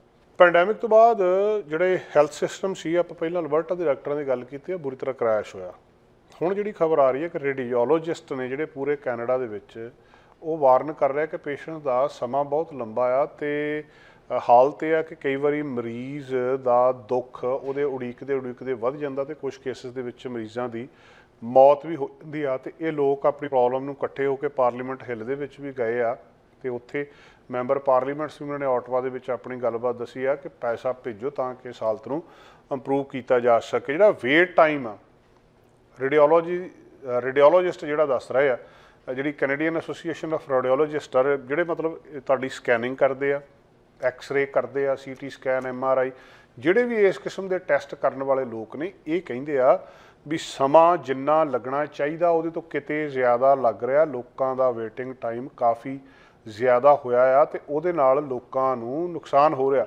ਕੈਂਸਰ ਦੇ ਬਹੁਤ ਸਾਰੇ ਮਰੀਜ਼ਾਂ ਦੀ ਮੌਤ ਹੋ ਰਹੀ ਆ ਇਸ ਚੀਜ਼ ਦੇ ਨਾਲ। ਇੱਕ ਜਿਹੜੀ ਇਨਵੈਸਟੀਗੇਸ਼ਨ ਕੀਤੀ ਗਈ ਆ ਕਿ ਜਿੰਨੇ ਚਿਰ 'ਚ ਉਹਨਾਂ ਨੂੰ ਚੈੱਕ ਕੀਤੇ ਜਾਣਾ ਚਾਹੀਦਾ, ਉਹਨਾਂ ਦੀ ਸਕੈਨਿੰਗ ਦੀ ਵਾਰੀ ਨਹੀਂ ਆਉਂਦੀ ਉਹਨੇ ਚਿਰ 'ਚ।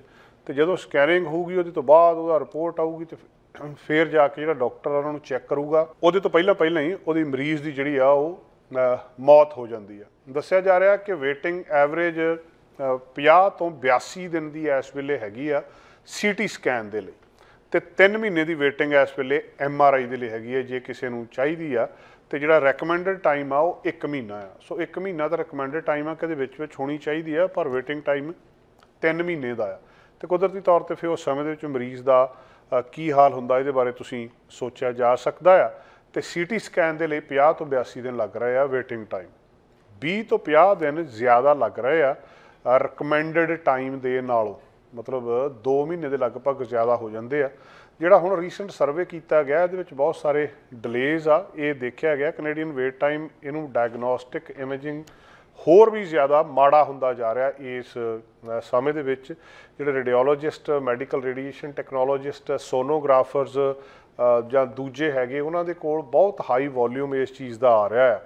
ਤੇ ਇਹਦੇ ਤੋਂ ਉਹ ਕਹਿ ਰਹੇ ਆ ਕਿ ਸਾਨੂੰ ਫੈਡਰਲ ਇਨਵੈਸਟਮੈਂਟ ਚਾਹੀਦੀ $1 ਬਿਲੀਅਨ ਦੀ ਪੂਰੇ ਦੇਸ਼ ਦੇ ਵਿੱਚ, ਤਾਂ ਕਿ ਅਗਲੇ 3 ਸਾਲਾਂ ਦੇ ਵਿੱਚ ਇਹਨੂੰ ਫੋਕਸ ਕੀਤਾ ਜਾ ਰਿਹਾ ਕਿ ਜਿਹੜੇ ਬਹੁਤ ਜ਼ਿਆਦਾ ਪੋਪੂਲੇਸ਼ਨ ਵਾਲੇ ਪ੍ਰੋਵਿੰਸ ਨੇ ਉੱਥੇ ਇਹ ਸਮਾਨ ਵੀ ਬਦਲਣ ਦੀ ਲੋੜ ਆ, ਕਿਉਂਕਿ ਮੈਡੀਕਲ ਇਮੇਜਿੰਗ ਇਕਵਿਪਮੈਂਟ ਪੁਰਾਣਾ ਹੋ ਗਿਆ ਉੱਥੇ।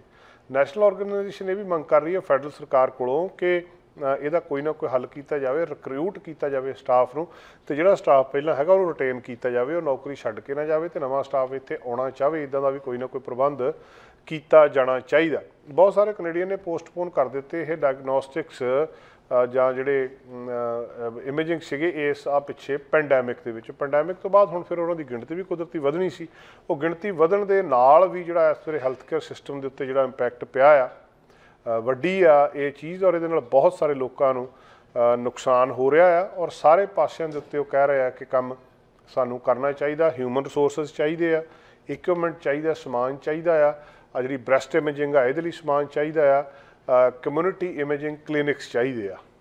ਤੇ ਇਹਨਾਂ ਨੇ ਇੱਕ ਲੈਟਰ ਆਪਣੇ ਪ੍ਰੋਵਿੰਸ ਨੂੰ ਵੀ ਇੱਥੋਂ ਲਿਖੀ ਆ, ਬ੍ਰਿਟਿਸ਼ ਕੋਲੰਬੀਆ ਦੇ ਵਿੱਚੋਂ ਵੀ। BC ਮਿਨਿਸਟਰੀ ਆਫ ਹੈਲਥ ਉਹ ਵੀ ਕਹਿ ਰਹੇ ਆ ਕਿ ਅਸੀਂ ਇਸ ਚੀਜ਼ ਨੂੰ ਰੈਕੋਗਨਾਈਜ਼ ਕਰਦੇ ਹਾਂ। ਬ੍ਰਿਟਿਸ਼ ਕੋਲੰਬੀਆ ਰੇਡੀਓਲੋਜਿਸਟ ਸੁਸਾਇਟੀ ਦੀ ਗੱਲਬਾਤ ਅਸੀਂ ਸੁਣੀ ਆ ਤੇ ਅਸੀਂ ਆਸ ਕਰ ਰਹੇ ਹਾਂ ਕਿ ਆਉਣ ਵਾਲੇ ਦਿਨਾਂ ਦੇ ਵਿੱਚ ਕੋਈ ਨਾ ਕੋਈ ਕੰਮ ਕਰਕੇ ਅਸੀਂ ਇਸ ਸਮੱਸਿਆ ਦਾ ਹੱਲ ਜ਼ਰੂਰ ਲੱਭਾਂਗੇ।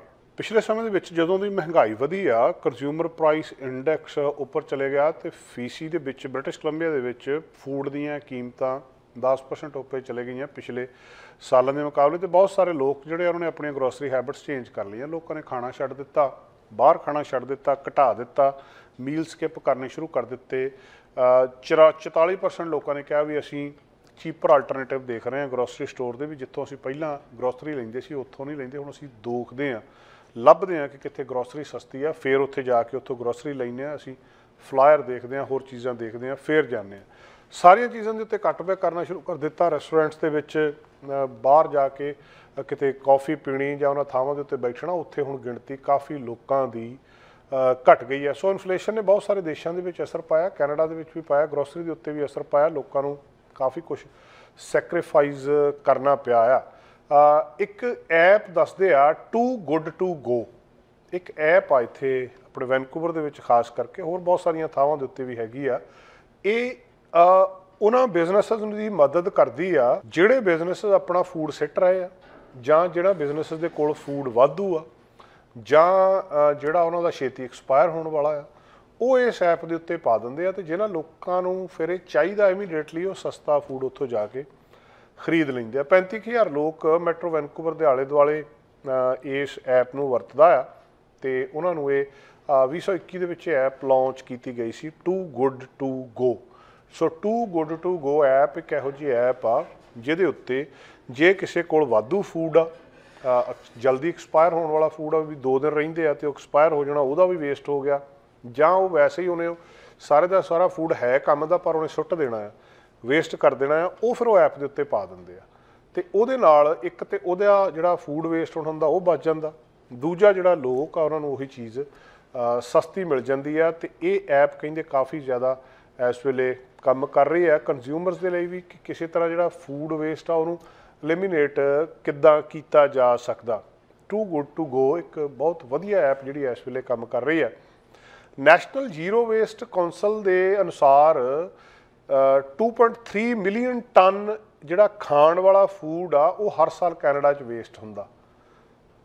2.3 ਮਿਲੀਅਨ ਯਾਨੀ ਕਿ 23 ਲੱਖ ਟਨ ਖਾਣਾ ਕੈਨੇਡਾ ਦੇ ਵਿੱਚ, ਤੁਸੀਂ ਇਮੈਜਿਨ ਕਰ ਸਕਦੇ ਹੋ ਵੀ ਕਿੱਡੀ ਵੱਡੀ ਅਮਾਊਂਟ ਆ ਇਹ ਵੇਸਟ ਹੋ ਜਾਂਦਾ ਇੱਥੇ, ਜਿਹੜਾ ਖਾਣ ਯੋਗ ਹੁੰਦਾ ਹੈ। ਹੁਣ ਉਹਨੂੰ ਲੋਕ ਤਰਸ ਰਹੇ ਆ ਦੂਜੇ ਪਾਸੇ ਵੀ ਸਾਨੂੰ ਖਾਣਾ ਮਿਲ ਜਾਵੇ। ਜਿਹੜੇ ਹੋਮਲੈਸ ਨੇ, ਫੂਡ ਬੈਂਕਾਂ ਦੇ ਉੱਤੇ ਇਸ ਵੇਲੇ ਪੂਰੀ ਦੀ ਪੂਰੀ ਕੈਨੇਡਾ ਦੇ ਵਿੱਚ ਸਟ੍ਰੈਸ ਪਈ ਹੈ, ਤੇ ਦੂਜੇ ਪਾਸੇ ਉਧਰਲੇ ਪਾਸਿਓਂ ਵੇਸਟ ਹੋ ਰਿਹਾ। ਸੋ ਇਹਦਾ ਵਿਚਕਾਰਲਾ ਹੱਲ ਜਿਹੜਾ ਕੀਤਾ ਗਿਆ ਇਸ ਐਪ ਦੇ ਨਾਲ, ਘੱਟੋ ਘੱਟ ਉਹਨਾਂ ਲੋਕਾਂ ਦਾ ਪੈਸਾ ਬਚ ਜਾਵੇ ਤੇ ਸਹੀ ਲੋਕਾਂ ਤੱਕ ਜਿਹੜਾ ਖਾਣਾ ਮਿਲ ਜਾਵੇ। 700 ਗ੍ਰੇਟਰ ਵੈਨਕੂਵਰ ਦੇ ਵਿੱਚ ਵੈਨਕੂਵਰਸ ਨੇ ਜਿਨ੍ਹਾਂ ਨੇ ਇਹ ਸਾਈਨ ਅਪ ਕੀਤੀ ਹੈ ਐਪ, 700 ਬਿਜ਼ਨਸਿਸ। ਸੋ ਉਹਨਾਂ ਦੇ ਵਿੱਚ ਜਿੰਨਾ ਫੂਡ ਹੁੰਦਾ, ਕਈ ਵਾਰੀ ਜਿਹੜੇ ਇੱਕ ਫਲੈਸ਼ ਫੂਡ ਹੋਰ ਐਪ ਹੈਗੀ ਹੈ ਜਿਹਦੇ ਵਿੱਚ ਕਈ ਦਰਜਨਾਂ ਗਰੋਸਰੀ ਸਟੋਰ ਇਹਦੇ ਵਿੱਚ ਲਿਸਟਡ ਨੇ ਇਸ ਵੈਬਸਾਈਟ ਦੇ ਉੱਤੇ, ਤੇ ਜਿਹੜੇ ਇਹਨੂੰ ਆਪਣੇ ਰੋਜ਼ਮਰਾ ਦੀ ਜ਼ਿੰਦਗੀ ਦੇ ਵਿੱਚ ਯੂਜ਼ ਕਰ ਰਹੇ ਆ। ਸੋ ਟੋਟਲੀ ਲੋਕਾਂ ਦਾ ਜਿਹੜਾ ਕੰਮ, ਜਿਹੜਾ ਖਰੀਦਦਾਰੀ ਦਾ ਢੰਗ ਤਰੀਕਾ ਸੀ, ਉਹ ਇਸ ਵੇਲੇ ਬਦਲਿਆ ਆ। ਤੇ ਕਈ ਵਾਰੀ ਫਿਰ ਜਿਹੜਾ ਰੈਗੂਲਰ ਪ੍ਰਾਈਸ ਹੁੰਦਾ ਉਹਦਾ ਤੀਜਾ ਹਿੱਸਾ ਹੀ ਪੇ ਕਰਨਾ ਪੈਂਦਾ ਤੁਹਾਨੂੰ। ਜਿਹੜੀ ਚੀਜ਼ ਜਿੱਥੇ ਮਿਲਦੀ ਹੈ ਉਹਦੇ ਤੀਜੇ ਹਿੱਸੇ ਦੇ ਨਾਲ ਤੁਹਾਨੂੰ ਜਿਹੜਾ ਉੱਥੋਂ ਤੁਸੀਂ ਬਾਏ ਕਰ ਸਕਦੇ ਆ। ਬਿਜ਼ਨਸ ਜਿਹੜੇ ਐਪ ਇਹਨੂੰ ਯੂਜ਼ ਕਰ ਰਿਹਾ, ਦੂਜੇ ਪਾਸੇ ਲੋਕ ਜਿਹਨਾਂ ਨੂੰ ਲੋੜ ਆ ਉਹ ਵੀ ਇਸ ਚੀਜ਼ ਦੀ ਵਰਤੋਂ ਚੰਗੀ ਤਰ੍ਹਾਂ ਕਰ ਰਹੇ ਆ। ਡਿਵੈਲਪਿੰਗ ਕੰਟਰੀਜ਼ ਤੋਂ ਬਹੁਤ ਸਾਰੇ ਲੋਕ ਡਿਵੈਲਪਡ ਕੰਟਰੀਜ਼ ਦੇ ਵਿੱਚ ਆਉਂਦੇ ਆ ਬਿਹਤਰ ਜੀਵਨ ਦੇ ਲਈ। ਇੱਥੇ ਆ ਕੇ ਕਈ ਵਾਰੀ ਸਿੱਧੇ ਤਰੀਕਿਆਂ ਦੇ ਨਾਲ ਆਉਂਦੇ ਆ ਤੇ ਕਈ ਵਾਰੀ ਗਲਤ ਤਰੀਕਿਆਂ ਦੇ ਨਾਲ ਆਉਂਦੇ। ਜਿਹੜੇ ਗਲਤ ਤਰੀਕਿਆਂ ਦੇ ਨਾਲ ਆਉਂਦੇ ਉਹਨਾਂ ਨੂੰ ਕਈ ਵਾਰੀ ਪੁਲਿਸ ਵਾਲੇ ਜਾਂ ਜਿਹੜੇ ਬਾਰਡਰ ਸਿਕਿਉਰਿਟੀ ਵਾਲੇ ਉਹ ਫੜ ਵੀ ਲੈਂਦੇ ਤੇ ਫੜ ਕੇ ਫਿਰ ਜੇਲ੍ਹ ਦੇ ਵਿੱਚ ਰੱਖਦੇ ਆ।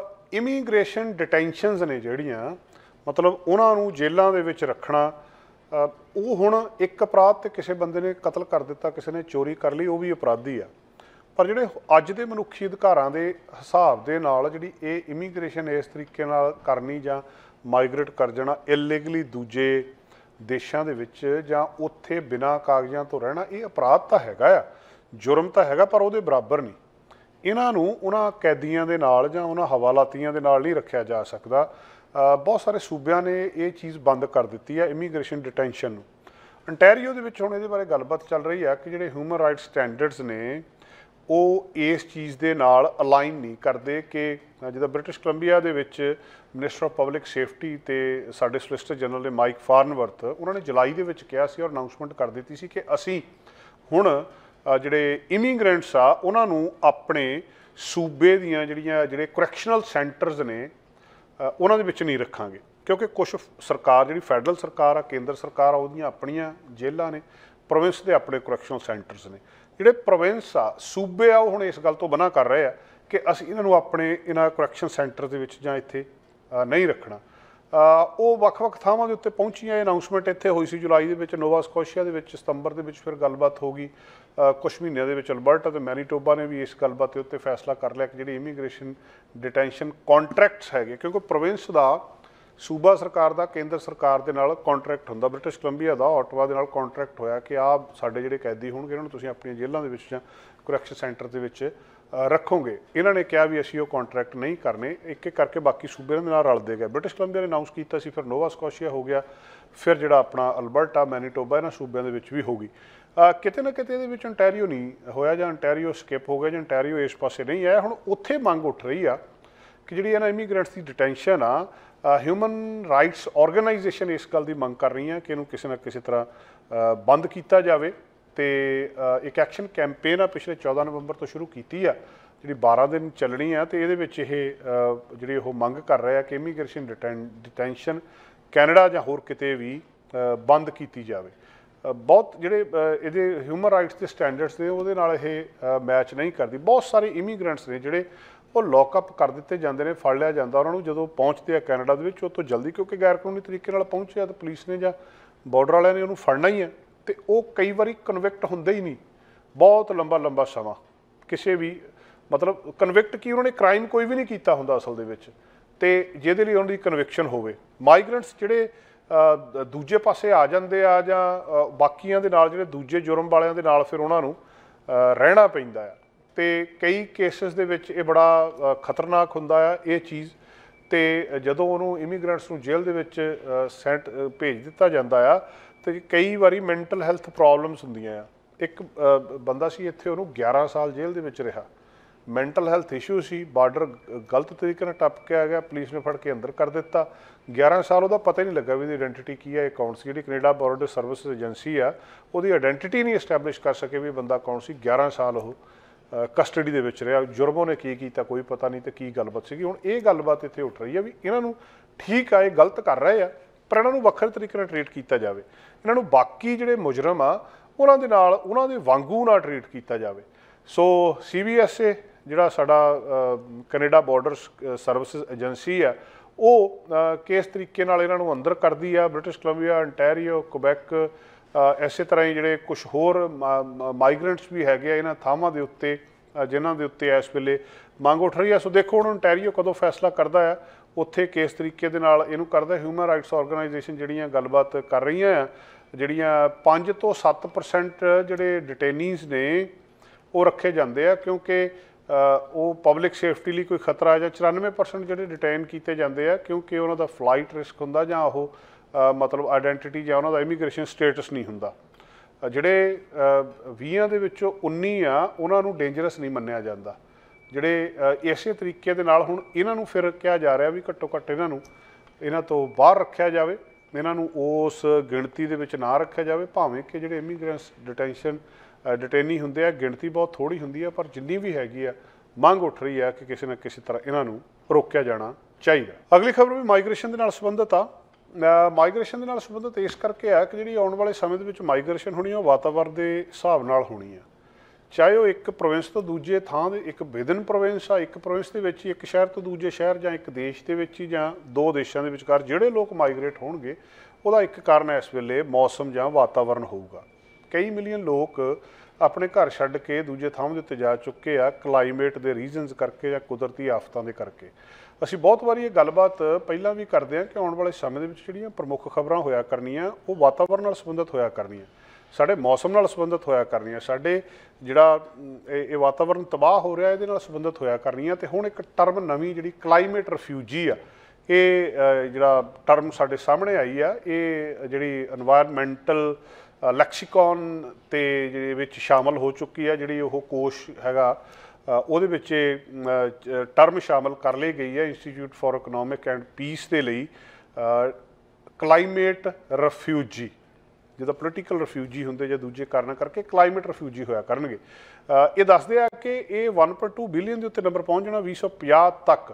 ਜੇ ਇਹ ਇਸੇ ਤਰ੍ਹਾਂ ਫਰਾਈਂਗ ਪੈਨ ਬਣਿਆ ਰਿਹਾ ਸਾਡਾ ਪਲੈਨਟ, ਇਹ ਧਰਤੀ ਇਸੇ ਤਰ੍ਹਾਂ ਅੱਗ ਦੇ ਵਿੱਚ ਬਲਦੀ ਰਹੀ, ਇਹਦਾ ਤਾਪਮਾਨ ਵੱਧਦਾ ਰਿਹਾ, ਤਾਂ ਕਲਾਈਮੇਟ ਰਿਫਿਊਜੀ ਦਾ ਨੰਬਰ 2050 ਤੱਕ 1.2 ਬਿਲੀਅਨ ਹੋ ਸਕਦਾ ਹੈ। ਸੋ ਰਿਫਿਊਜੀ ਜਿਹੜੇ ਐਨੂਅਲ ਐਵਰੇਜ ਆ 21.5 ਮਿਲੀਅਨ ਲੋਕ ਦੱਸਦੇ ਆ ਕਿ ਡਿਸਪਲੇਸ ਹੁੰਦੇ ਆ ਵੈਦਰ ਦੇ ਕਰਕੇ 2008 ਤੋਂ ਲੈ ਕੇ ਹੁਣ ਤੱਕ।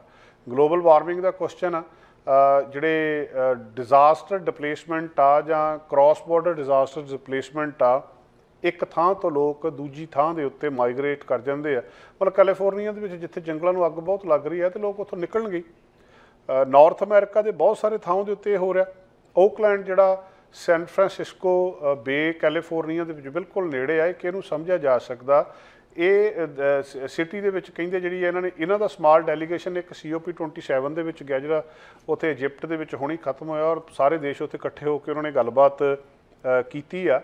ਉਹਨਾਂ ਨੇ ਸਿਟੀ ਦੀ ਸਸਟੇਨੇਬਿਲਿਟੀ ਦੀ ਉੱਥੇ ਗੱਲਬਾਤ ਕੀਤੀ ਆ ਕਿ ਜਿਸ ਤਰੀਕੇ ਨਾਲ ਕੈਲੀਫੋਰਨੀਆ ਹੀਟ ਅਪ ਹੋ ਰਿਹਾ ਆ, ਕਲਾਈਮੇਟ ਡਿਜ਼ਾਸਟਰ ਇੱਥੇ ਆ ਰਹੇ ਆ ਤੇ ਲੋਕ ਇੱਕ ਥਾਂ ਤੋਂ ਦੂਜੀ ਥਾਂ ਵੱਲ ਨੂੰ ਮੂਵ ਕਰ ਰਹੇ ਆ, ਲੋਕ ਓਕਲੈਂਡ ਨੂੰ ਛੱਡ ਰਹੇ ਆ। ਜਿੰਨੇ ਲੋਕ ਓਕਲੈਂਡ ਦੇ ਵਿੱਚ ਆ ਰਹੇ ਉਹ ਤੋਂ ਜ਼ਿਆਦਾ ਲੋਕ ਇਹਨੂੰ ਛੱਡ ਰਹੇ ਆ। ਤੇ ਇਹਦਾ ਕਾਰਨ ਕੀ ਆ? ਵੱਡਾ ਕਾਰਨ ਜਿਹੜਾ ਉਹ ਜਿਹੜਾ ਕਲਾਈਮੇਟ ਰਿਲੇਟਡ ਰੀਜ਼ਨ ਇੱਥੇ ਦੱਸੇ ਜਾ ਰਹੇ ਆ।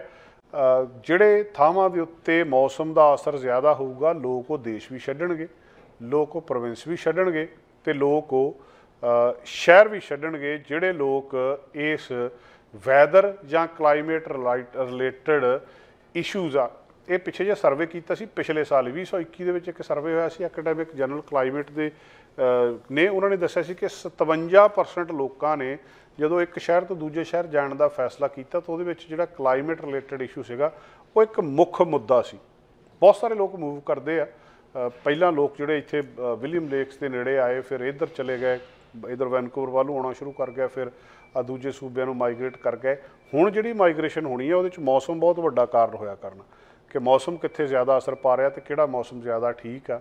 ਇਹਨੂੰ ਧਿਆਨ ਵਿੱਚ ਰੱਖ ਕੇ ਲੋਕ ਜਿਹੜੇ ਆ ਉਹ ਮੂਵ ਕਰਿਆ ਕਰਨਗੇ। 2020 ਦੇ ਵਿੱਚ ਕੈਲੀਫੋਰਨੀਆ ਦੇ ਵਿੱਚ 8000 ਵਾਈਲਡ ਫਾਇਰ ਲੱਗੀ ਆ। ਤੁਸੀਂ ਇਹ ਸੋਚ ਲਓ ਵੀ ਜੇ 8000 ਵਾਈਲਡ ਫਾਇਰ ਆ ਤੇ ਲੋਕ ਉੱਥੇ ਕਿੰਨੇ ਕੁ ਰਹਿ ਸਕਦੇ ਆ। ਤੇ ਹੋਰ ਜਿੱਥੇ ਬਹੁਤ ਕੁਛ ਹੋਊਗਾ, ਫੈਕਟਰ ਟੈਕਸ ਤੇ ਹੋਰ ਸਾਰਾ ਕੁਛ ਹੋਊਗਾ, ਉੱਥੇ ਇੱਕ ਇਹ ਵੱਡੀ ਚੀਜ਼ ਹੋਊਗੀ ਕਿ ਜਿੱਥੇ ਇਹ ਮੌਸਮ ਜ਼ਿਆਦਾ ਮਾਰ ਕਰ ਰਿਹਾ, ਲੋਕ ਉੱਥੇ ਰਹਿਣਾ ਪਸੰਦ ਨਹੀਂ ਕਰਨਗੇ। ਉਹਨਾਂ ਇਲਾਕਿਆਂ ਦੇ ਵਿੱਚੋਂ ਲੋਕ ਬਾਹਰ ਨੂੰ ਮੂਵ ਕਰ ਜਾਣਗੇ ਤੇ ਕਲਾਈਮੇਟ ਰਿਫਿਊਜੀ ਇੱਕ ਜਿਹੜੀ ਟਰਮ ਆ ਹੁਣ ਉਹ ਇਹਦੇ ਵਿੱਚ ਆ ਚੁੱਕੀ ਆ ਤੇ ਇਹਦੇ ਹਿਸਾਬ ਦੇ ਨਾਲ ਵੀ ਲੋਕ ਆਪਣੇ ਫੈਸਲੇ ਬਦਲਣਗੇ।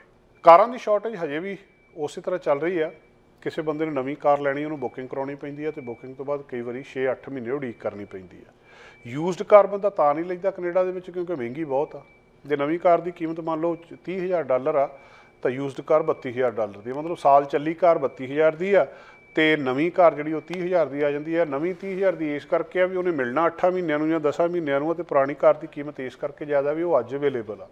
ਲੋਕ ਹੁਣ ਕਾਰ ਬੁੱਕ ਕਰਵਾ ਕੇ ਤੇ ਵੇਟ ਕਰਨ ਲੱਗ ਜਾਂਦੇ ਆ ਵੀ ਅਸੀਂ ਬੁੱਕ ਕਰਵਾ ਲਈਏ, ਜਦੋਂ ਵਾਰੀ ਆਊਗੀ ਉਦੋਂ ਜਾ ਕੇ ਕਾਰ ਲੈ ਆਵਾਂਗੇ। ਰੌਲਾ ਹੁਣ ਇਹ ਪੈ ਰਿਹਾ ਕਿ ਜਦੋਂ ਕਾਰ ਆ ਜਾਂਦੀ ਆ ਉਸ ਵੇਲੇ ਕੰਪਨੀ ਕਹਿੰਦੀ ਆ, ਬੰਦਾ 8-10 ਮਹੀਨੇ ਉਡੀਕ ਕਰਦਾ ਰਹਿੰਦਾ ਵੀ ਮੈਂ ਕਾਰ ਬੁੱਕ ਕਰਾਈ ਆ ਤੇ ਮੇਰੀ ਕਾਰ ਆ ਜਾਣੀ ਆ, ਉਦੋਂ ਮੈਂ ਲੈ ਲੈਣੀ ਆ। ਜਦੋਂ ਉਹ ਕਾਰ ਤੁਹਾਡੇ ਕੋਲੇ ਆ ਜਾਂਦੀ, ਕੰਪਨੀ ਦਾ ਫੋਨ ਆਉਂਦਾ ਕਿ ਤੁਹਾਡੀ ਬੁੱਕ ਕਰਾਈ ਕਾਰ ਆ ਗਈ ਆ, ਉਸ ਵੇਲੇ ਉਹ ਤੁਹਾਨੂੰ ਐਕਸਟਰਾ ਮਨੀ ਦੱਸ ਦਿੰਦੇ ਜੀ ਕਿ ਇੰਨੀ ਮਨੀ ਤੁਸੀਂ ਪੇ ਕਰੋ ਤਾਂ ਤੁਹਾਨੂੰ ਕਾਰ ਮਿਲਣੀ ਹੈ, ਜਿਹੜੀ ਕਿ ਤੁਹਾਡੀ ਡੀਲ ਦੇ ਵਿੱਚ ਨਹੀਂ ਹੁੰਦੀ। ਇਸ ਤਰ੍ਹਾਂ ਦੀ ਇੱਕ ਗੱਲਬਾਤ ਜਿਹੜੀ ਉਹ ਵਾਪਰੀ ਆ ਐਡਮਿੰਟਨ ਦੇ ਵਿੱਚ। ਇੱਕ ਵਿਅਕਤੀ ਦੇ ਨਾਲ ਕੀਆ ਵੈਸਟ ਐਡਮਿੰਟਨ ਦੇ ਉੱਤੇ, ਉਹ ਕਹਿੰਦਾ ਜਦੋਂ ਮੈਂ ਆਪਣੀ ਕਾਰ ਲੈਣ ਗਿਆ, ਉਹਨੇ ਕਾਰ ਆਰਡਰ ਕੀਤੀ ਸੀਗੀ ਕੀਆ ਟੈਲੋਰਾਈਡ, ਜਿਹੜੀ ਉਹਨਾਂ ਦੀ ਇੱਕ ਕਾਰ ਆ ਕੀਆ ਦੀ, ਤੇ ਉਹਨਾਂ ਨੇ $2400 ਹੋਰ ਮੰਗਿਆ ਤੇ ਉਹ ਜਿਹੜਾ $2400 ਉਹਨੇ ਹੋਰ ਮੰਗਿਆ ਉਹਨੂੰ ਉਹਨਾਂ ਨੇ ਨਾਂ ਦਿੱਤਾ ਮਾਰਕੀਟ ਐਡਜਸਟਮੈਂਟ ਫੀਸ, ਕਿ ਤੁਸੀਂ ਸਾਨੂੰ ਮਾਰਕੀਟ ਐਡਜਸਟਮੈਂਟ ਫੀਸ ਦਿਓ $2400 ਤਾਂ ਤੁਹਾਨੂੰ ਇਹ ਕਾਰ ਦੇਣੀ। ਉਹ ਕਹਿੰਦਾ ਵੀ ਮੇਰੇ ਕੋਲ ਐਗਰੀਮੈਂਟ ਆ, ਮੈਂ ਐਗਰੀਮੈਂਟ ਕੀਤਾ ਸੀ, ਉਹਦੇ ਵਿੱਚ ਇੱਦਾਂ ਦੀ ਗੱਲਬਾਤ ਸੀ। ਉਹ ਕਹਿੰਦੇ ਵੀ ਸਾਨੂੰ ਕੋਈ ਪਰਵਾਹ ਨਹੀਂ, ਤੁਸੀਂ ਐਗਰੀਮੈਂਟ ਕੀ ਕੀਤਾ ਸੀ ਕੀ ਨਹੀਂ ਕੀਤਾ, ਇਸ ਵੇਲੇ ਦੀ ਕੀਮਤ ਇੰਨੀ ਹੈ। ਉਹ ਜਿਹੜਾ ਮੈਨੇਜਰ ਆ ਉਹ ਇਸ ਗੱਲਬਾਤ 'ਤੇ ਕਹਿ ਰਿਹਾ ਕਿ ਇਸ ਵੇਲੇ ਆਟੋ ਸ਼ਾਰਟੇਜ ਹੀ ਇੰਨੀ ਆ ਕਿ ਕੀਮਤਾਂ ਉੱਤੇ ਚਲੇ ਗਈਆਂ ਤੇ ਹੁਣ ਇਸ ਵੇਲੇ ਕਾਰ ਇੰਨੇ ਦੀ ਪੈ ਰਹੀ ਹੈ। ਸੋ ਮਤਲਬ ਕੀ ਆ ਕਿ ਜੇ ਤੁਸੀਂ ਕਾਰ ਬੁੱਕ ਕਰਾਈ ਹੈ ਜਾਂ ਕਾਰ ਲੈਣੀ ਆ, ਉਹ ਸਾਰੀਆਂ ਟਰਮਸ ਐਂਡ ਕੰਡੀਸ਼ਨ ਦੇਖ ਲਈਆਂ ਜਾਣ ਔਰ ਉਹਨਾਂ ਨੂੰ ਪੁੱਛ ਲਿਆ ਜਾਵੇ ਕਿ ਇਹਦੇ ਵਿੱਚ ਕੋਈ ਮਾਰਕੀਟ ਐਡਜਸਟਮੈਂਟ ਫੀਸ ਤਾਂ ਨਹੀਂ ਪੈਂਦੀ। ਸੋ ਹੁਣ ਬੰਦੇ ਨੂੰ ਉਹ ਕਾਰ ਉਸ ਵੇਲੇ ਚਾਹੀਦੀ ਆ ਕਿਉਂਕਿ ਉਹ ਵੇਟ ਕਰ ਰਿਹਾ ਉਹਦੀ ਲੰਬੇ ਸਮੇਂ ਤੋਂ, ਤੇ ਨਾ ਤੇ ਉਹ ਉਸ ਵੇਲੇ ਮਨਾ ਕਰ ਸਕਦਾ ਆ। ਤੇ ਇਹ ਵਿਅਕਤੀ ਜਿਹੜਾ ਐਡਮਿੰਟਨ ਦਾ ਆ, ਇਹ ਕਹਿੰਦਾ ਮੈਂ 4 ਮਹੀਨੇ ਉਡੀਕ ਕੀਤੀ ਆ ਇਸ ਕਾਰ ਦੇ ਲਈ ਤੇ ਵਰਕਸ਼ੀਟ ਐਗਰੀਮੈਂਟ ਵੀ ਉਹਦੇ ਕੋਲ ਆ ਤੇ ਜਿਹੜਾ ਲਿਸਟਿੰਗ ਟੋਟਲ ਪ੍ਰਾਈਸ ਉਹਦਾ 46,997 ਸੀਗਾ ਤੇ $1000 ਉਹਨਾਂ ਨੇ ਡਿਪੋਜ਼ਿਟ ਦੇ ਦਿੱਤਾ ਸੀ, ਬਾਕੀ ਹੁਣ ਦੇਣਾ ਸੀ। ਪਰ ਕੰਪਨੀ ਇਸ ਵੇਲੇ ਉਹਦੇ ਕੋਲੋਂ ਜਿਹੜਾ $2400 ਵੱਖਰਾ ਮੰਗ ਰਹੀ ਆ ਕਿਉਂਕਿ ਮਾਰਕੀਟ ਕਹਿੰਦੇ ਇਸ ਤਰ੍ਹਾਂ ਦੀ ਆ, ਇਹਦੇ ਵਿੱਚ ਕੁਝ ਵੀ ਨਹੀਂ ਕੀਤਾ ਜਾ ਸਕਦਾ ਤੇ ਉਹ ਜਿਹੜੀ ਗੱਲਬਾਤ ਆ ਉਹਦੇ ਵਿੱਚ ਹੀ ਕਿਤੇ ਨਾ ਕਿਤੇ ਸੀਮਤ ਰਹਿ ਰਹੀ ਆ। ਸੋ ਤੁਸੀਂ ਜੇਕਰ ਕਾਰ ਬੁੱਕ ਕਰਾਈ ਆ, ਲੈਣੀ ਆ, ਤਾਂ ਉਹਦੇ ਵਿੱਚ ਬਾਅਦ ਦੇ ਵਿੱਚ ਤੁਹਾਡਾ ਰੌਲਾ ਪੈ ਸਕਦਾ ਆ ਬਹੁਤ ਪੁਰਾਣੀਆਂ ਡੀਲਰਸ਼ਿਪ ਦੇ ਉੱਤੇ ਵੀ, ਜਿੱਥੇ ਤੁਹਾਡਾ ਕਾਫੀ ਜ਼ਿਆਦਾ ਸਬੰਧ ਹੋਣਗੇ। ਜੋ ਕੁਛ ਵੀ ਉਹ ਤੁਹਾਡੀਆਂ ਸ਼ਰਤਾਂ ਨੇ ਕਾਰ ਆਉਣ ਤੋਂ ਬਾਅਦ, ਉਹਨਾਂ ਨੂੰ ਕਿਹਾ ਜਾ ਰਿਹਾ ਕਿ ਚੰਗੀ ਤਰ੍ਹਾਂ ਧਿਆਨ ਨਾਲ ਦੇਖ ਲਿਆ ਜਾਵੇ ਤਾਂ ਕਿ ਉਸ ਵੇਲੇ ਕਿਸੇ ਕਨਫਿਊਜ਼ਨ ਤੋਂ ਬਚਿਆ ਜਾ ਸਕੇ। ਸਾਡਾ ਹਰ ਇੱਕ ਪ੍ਰੋਗਰਾਮ ਵੇਖਣ ਤੇ ਸਾਡੇ ਨਾਲ ਜੁੜਨ ਲਈ ਸਬਸਕ੍ਰਾਈਬ ਕਰੋ ਚੈਨਲ ਪੰਜਾਬੀ ਤੇ ਨੋਟੀਫਿਕੇਸ਼ਨ ਲਈ ਬੈਲ ਆਈਕਨ ਵਾਲੇ ਬਟਨ ਤੇ ਕਲਿੱਕ ਕਰੋ।